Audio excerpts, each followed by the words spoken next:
Halo semuanya, selamat datang kembali di channel ini. Jumpa lagi dengan saya Vicky Himpong. Semoga kalian semua selalu dalam keadaan yang sehat. Akhirnya timnas Indonesia mencetak sejarah dan kita akan sama-sama menyaksikan penyampaian dan penilaian dari seorang Coach Justin yang dimana apa yang akan disampaikan soal bagaimana Indonesia mencetak sejarah hari ini. Let's go. Tom Haye menunjukkan kelasnya ya.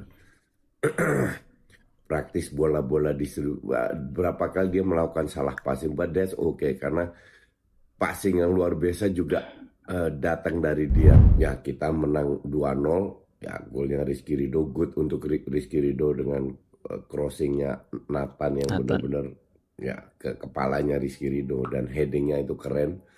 Karena dia maju jemput bola, peluang kita lebih besar untuk lolos, tapi tetap di bawah 50%. Ya kita fair aja. Fair, betul. Tapi kita nggak tahu perkembangan timnas ini seperti apa ke depannya.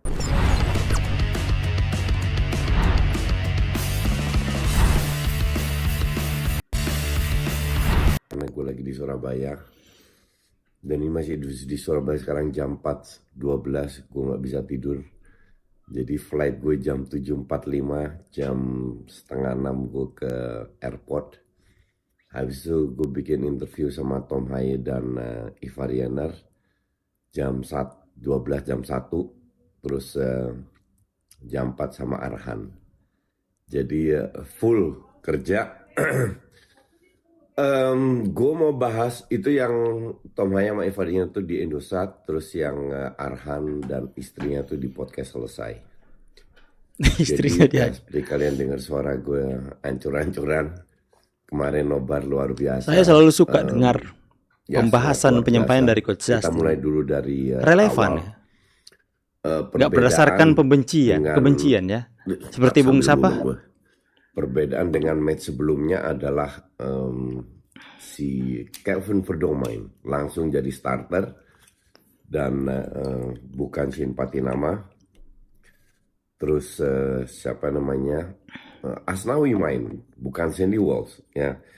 Di sini menunjukkan bahwa ya pemain lokal pun nggak semena-mena lo pemain diaspora langsung main bisa jadi starter ya, seperti kasusnya ya Asnawi, dan dia bermainnya cukup solid. Bahkan Ivar Yener pun nggak main sebagai starter. But that's okay, karena yang penting adalah kita menang lawan Filipina, di mana mereka di menit 95 baru kalah lawan Vietnam. Mereka bisa cetak 2 gol. Ya untuk gue sih ini bukan tim kaleng-kaleng ya, bukan tim kemarin sore. Dalam arti ya, di sini ada buah-buahan. Dalam arti kita harus hati-hati. Di awal-awal pertandingan, gue bilang temponya nggak terlalu tinggi. Tapi ini mungkin karena rumputnya ya. Gue melihat rumputnya terlalu tinggi, terlalu tebal, sehingga agak sulit menggelinding. Tapi juga Jakarta hujan kan. Jadi mungkin karena genangan air nggak begitu kelihatan ya, tapi mungkin agak becek sehingga larinya itu lebih berat, gelindingnya itu lebih lama bolanya. Itu terpengaruh terhadap permainan kita. Gue bilang lawan Irak di babak pertama kita lebih bagus daripada lawan Filipina. Mungkin ada faktor hati-hatinya, tapi kembali lagi ya Tom Haye menunjukkan kelasnya ya. Praktis bola-bola di berapa kali dia melakukan salah passing, but that's okay karena passing yang luar biasa juga datang dari dia, termasuk gol. Nah itu gol bener-bener visi dan teknik. Tapi kalau kalian lihat di replay, yang punya peran itu apa? Strike sama Marcelino. Jadi strike ke kiri, Marcelino ke kanan. Dijaga sehingga lawannya, kalau nggak ada Marcelino nggak ke lawan, Filipina ini mungkin lebih menutup. Jadi lawannya nggak berani maju, nggak berani nutup, menjaga strike sama Marcelino, oke? Sementara yang di tengah yang menahan bolanya Tom Haye ini ragu-ragu, jadi dia nggak maju juga, Sehingga pada saat di momen yang tepat, Tom Haye shoot, baru dia coba sliding. It's too late. Jadi inilah yang gue maksud, sebuah proses gol itu butuh teman-teman lu yang bermain. Jadi nggak bisa lu sendiri, oke? Which is good karena Yes. untuk gue ini teamwork. Ya. Jadi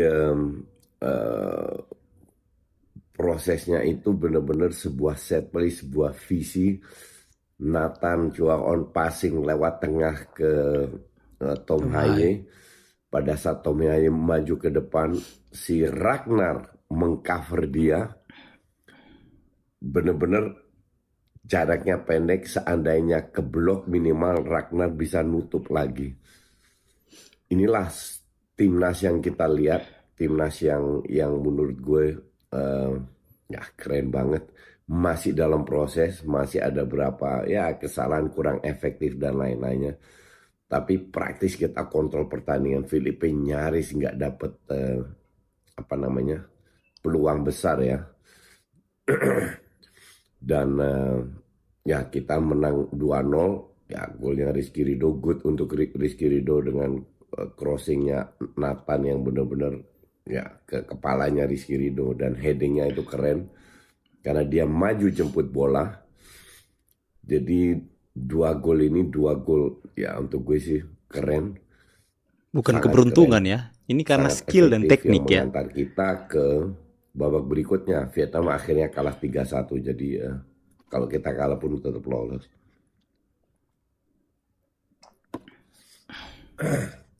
Ada berapa poin yang gue mau highlight, yaitu Calvin Verdonk. Habis itu dia Jadi sorotan ini Calvin ya. yang panas banget ya. Kelihatan agak menurun dari sisi fisik. Lapangan nggak terlalu bagus. Biasanya dia selalu main di lapangan bagus. Kelembapan tinggi. Cuaca panas. Kelihatan bahwa dia harus adaptasi dan layak. Akhirnya dia kena kram dan layak diganti sama Arhan. Terus siapa lagi ya? Ya Tom Haye ini baru caps ketiga. Ragnar kembali terlibat dan Marcelino jauh lebih terlibat, jauh lebih bagus daripada lawan Irak. Tapi strike yang nggak kelihatan menurut gue. Nah, serangan dari kanan agak mati karena Asnawi nggak banyak yang nge-backup. Cuman dia stand dengan dengan ya kualitas Asnawi. Jadi cover defense-nya itu bagus. Pada saat Yakob Sayuri masuk, nah lebih ada serangan dari kanan. Jadi pergantian yang bagus, Asnawi lebih punya temen lah untuk nge-build up dari sisi kanan. Cuman secara overall ya sekali lagi kita nggak punya goal getter yang benar-benar tajam depan gawang. Ya memang kualitas pemain kita itu aja yang kita miliki, dan di situ dimanfaatkan sepenuhnya sama Sintayong. Jadi untuk gue sih ya gue sangat happy. Apa yang terjadi next? Jadi gini sistemnya. Yang lolos itu 18 tim. Oke. Gue kasih sedikit gambaran. Itu round ketiga. Putaran ketiga lolos 18 tim dibagi 3 grup. 6-6-6. Artinya kita masih 10 pertandingan. 5 home, 5 away. Sampai Juni tahun depan. Ya. Drawingnya itu 27 Juni. September match pertama sampai Juni tahun depan. Baru kita tahu apakah lolos Piala Dunia atau enggak. Nah 6 grup ini 1 sampai 2, 1, 2, 1, 2 juara grup dan runner up itu lolos ke Piala Dunia. Oke. Itu sudah 6. Nah yang nomor 3 dan nomor 4 di grup ini itu masuk kan ke ada ronde 3 keempat grup, 3, ya? 4 jadi 6 tim. Itu masuk lagi dibagi 2 grup. 3 tim, 3 tim. Oke. Jadi rank 3 dan rank 4 di setiap grup yang 6 itu masuk dibagi ke 2 tim, 3 negara, 3 negara. Nah, juaranya itu lolos juga ke Piala Dunia. Oke. Jadi udah 8, 6 plus 2 lagi. Nah, runner up-nya ini tanding untuk 1 tempat di Piala Dunia. Jadi kalau kita di grup bisa rank 3 atau rank 4, kembali tergantung drawing ya. Rank 1 sama rank 2 langsung lolos kayaknya berat. Ya fair aja, kayaknya berat. Tapi kalau kita bisa berada di rank 3 dan rank 4, kita akan ketemu negara yang selevel rank 3, rank 4 juga dengan grup lainnya. Oke. Nah, peluang kita di situ. Dari 6 tim yang lolos, dua lolos langsung juara grup, sama satu berhadapan. Nah, gue nggak tahu apakah yang runner up di grup keduanya di round keempat ini langsung lolos atau masih pemenang runner up dari 3 grup ini akan ketemu dengan tim, oh enggak, bukan Oceania.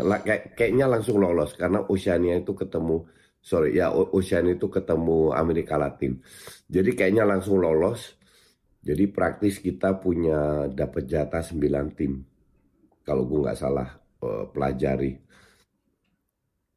Which is ini semua murni berdasarkan Piala Dunia di Amerika yang jumlahnya lebih banyak. Jadi kuota Asia itu lebih banyak. Kalau kuota Asia 5-6, ya gue bilang berat lolos.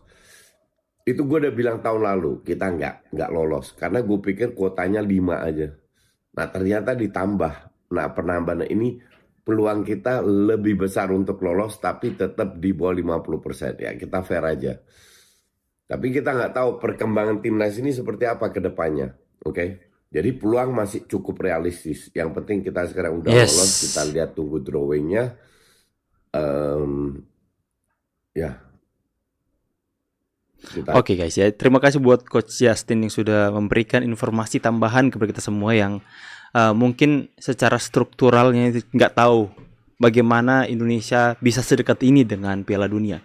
Jadi seperti apa yang disampaikan Coach Justin tadi sudah jelas ya, bahwa kita sudah dekat ya. Kita masih mempunyai peluang tapi peluangnya secara relevan, realistis. Itu di bawah 50%. Tapi Indonesia jika kita nggak berpikir berharap untuk ada di posisi pertama atau posisi kedua, tapi setidaknya Indonesia harus berusaha untuk masuk ke posisi ketiga dan keempat, dan agar supaya bisa segrup dengan level yang sama dengan kita, dan kita mempunyai peluang yang semakin hari semakin besar di sana. Dan kita juga nggak tahu perkembangan timnas kita ke depan seperti yang dikatakan oleh Coach Justin tadi. Ya, saya berharap ini bisa memberikan tambahan informasi. Saya berterima kasih kepada Coach sudah mendapatkan tambahan informasi soal bagaimana Indonesia yang semakin dekat dengan Piala Dunia, seperti apa jalannya dan kapan drawingnya. Ini ternyata sampai tahun depan bulan Juni baru kita bisa tahu Indonesia lolos atau tidak. Dan ya, kita sama-sama dukung terus dan berharap semoga Indonesia bisa mencapai titik itu. Bagaimana pendapat kalian semua, tulis di kolom komentar. Saya pamit dulu, see you on the next video and God bless. Bye guys.